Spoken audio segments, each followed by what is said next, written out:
Now we head to the 125-pound championship match. And in the black singlet from Gillette, Wyoming, Campbell County High School, a 4-time state champion, Troy Mcllary, and his opponent in the red singlet from Mount Zion, Illinois, a 2-time state champion, Brad Owens. Troy Mcllary was some very famous distance family. His second cousin, Lincoln Mcllary, a 3-time NCAA champion at the University of Iowa and a member of the freestyle world team last year. Brad Owens from Mount Zion, Illinois, a 2-time state champion, 4-time place winner in Illinois, one of only 3 wrestlers in Illinois history to win in both Class A and Class AA state championships. And Owens has done it working on his feet in this championship. He's got probably close to 30 takedowns in his 4 matches here, and in his 5 matches here, I should say. And that's the way I think he's going to work against Mcllary. No score. We've wrestled almost a minute. Both wrestlers, as will happen with 2 great wrestlers, will feel themselves out, getting different upper body ties, inside ties, outside ties, changing leads with their legs, see them checking for an opening. Campbell County, one of the outstanding wrestling programs in Wyoming over the years, and Troy Mcllary, one of their stars, as Bob Coletta, one of our head officials, blows them off the edge, and 45 seconds left, still scoreless, brings them back to the center for a fresh start. No score in the 125-pound championship match. Both these wrestlers won their state titles at 135 pounds, both down 2 weight classes for this event. And I know Brad Owens was thinking 130 for this match and was just about at the weight needed to qualify for 125, and he figured why not. And it was a good move. He's here in the finals. 20 seconds to go. No real commitments takedown-wise. You have Owens with a front head and arm, Mcllary controlling the elbow. Both wrestlers in good position on each other's part. We have a warning stalling Brad Owens. Owens with the first stall warning in this match. 5 seconds left to go, and now a little half shot by Owens, and a period in the books with no score.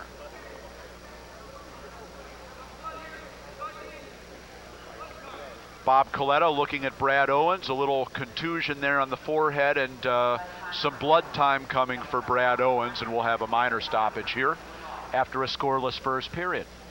This is kind of what they refer to in basketball as action away from the ball. In wrestling, you will see wrestlers go through a first period and stand back and say, what the heck are they doing? Well, there was 1,000,000 miles walked in that little bit of time right there. What they're doing is they're trying inside control, outside control, the changing of the leads. What they're trying to do is open up their opponent. You won't see a lot of movement. You'll see some level changes, some fakes, because next time they'll come back to that fake. And these are the qualities of great wrestlers. They don't just go and dive in on a takedown.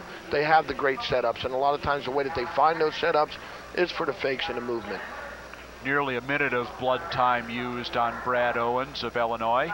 And there you see the Health South medical staff working on him now. Health South, the title sponsor of this year's 9th Annual National High School Wrestling Championships, and we thank Health South for their generous sponsorship and support of this great event with almost 700 wrestlers to start. Down to the final 28 as we go to the second period here of 125 pounds, and Troy Mcllary in the black singlet will try to score the first point of the match. He starts on the bottom. Mcllary trying to break the hands. Mcllary basically just going into knee unders on the bottom so nothing can come in. Owens couldn't do anything on top. 1 point Mcllary. Owens knows his strength is on his feet, and that's where he's going to go. He's already been warned for stalling, so he's going to go back to plan number 1 and try to work that leg attack for some takedowns. 1-0, the score in favor of Troy Mcllary, his first point on the match with an escape here in the second period. Mcllaravy's stance provides a little bit of difficult situation for Owens. What I'm talking about is notice, okay, Owens in a little bit deep there, reacting, little flurry, McIlravy in the front head. Goes to a cross ankle, beautiful. Used his leverage to his advantage, right across for a cross ankle pick with a front head and arm, 2-point takedown. Very nicely done by McIlravy, and you could see there, Ed, that reach advantage he's got. He used that perfectly to his advantage. Absolutely, Rob. What I was getting at was his head is way out over his base, provides for another 2 steps for Owens to penetrate deep on him, and he took advantage of everything with that long reach and getting a cross ankle for 2. 3-0 now the score in favor of Troy McIlravy. Escaping a takedown here in the second period, all the scoring. 45 seconds left to go in the second period, and now McIlravy's working behind the arms, trying to break down Brad Owens, but Owens right away with the stand-up, and McIlravy brings it back down. Well, we're looking at an exact situation that we saw before with McIlravy on the bottom. Owens in terrific position, although not out yet. McIlravy playing a lot of time, warned for stalling on top. And the stall warning against McIlravy for just hanging on the hands on the stand-up, and Bob Coletta making him pay. 24 seconds left here in the second period, and McIlravy again starting here on top. And Owens right on the stand-up, again working on the hands, and again McIlravy brings him back down.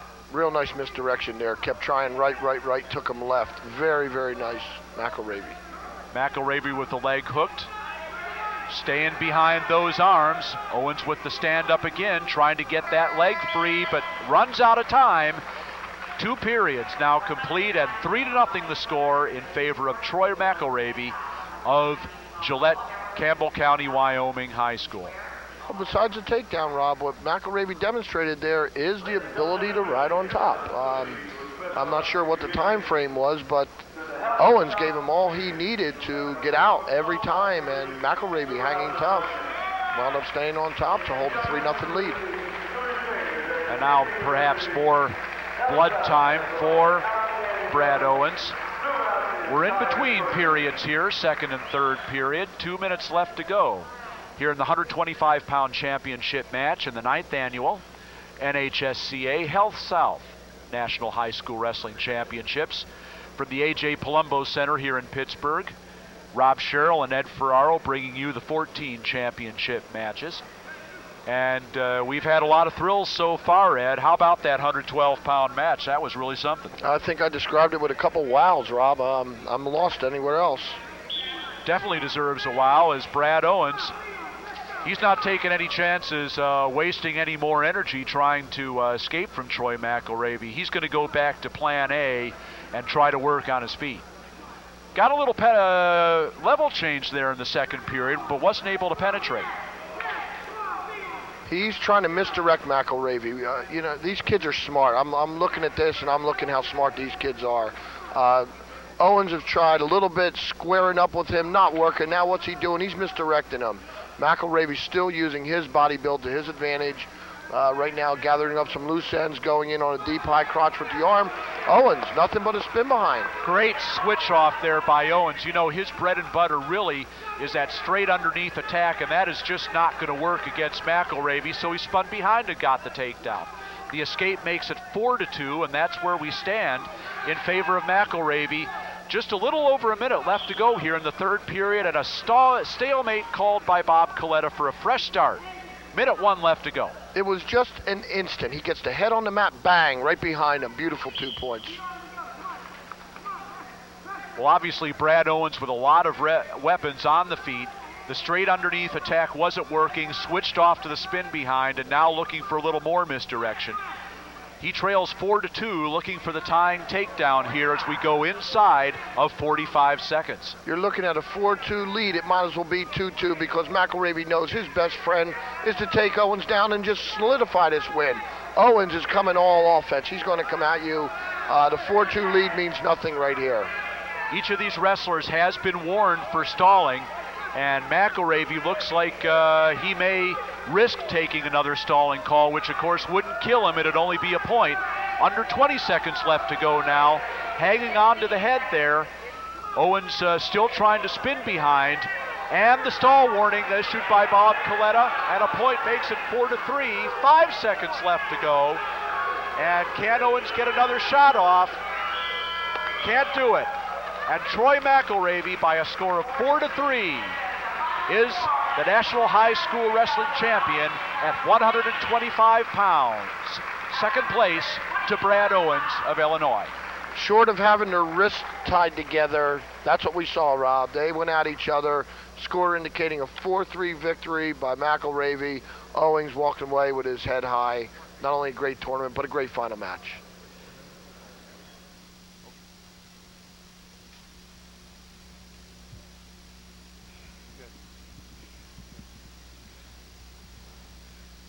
The battle scars here, taking care of it.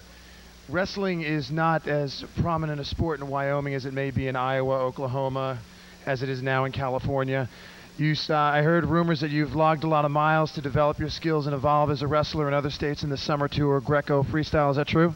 Yeah, I think wrestling's the only time I ever get out of my town. That's funny. Hey, listen, 5-time state champion, is that true? 4-time, oh, sorry. 4-time state champion and now national champion. How's it feel? Feels awesome. Yeah. What are your plans for next year? I'm not sure yet. Yeah. We're going to go to college somewhere, but don't know where. Keep holding the cards close to the chest here. Okay, congratulations to you. Yeah.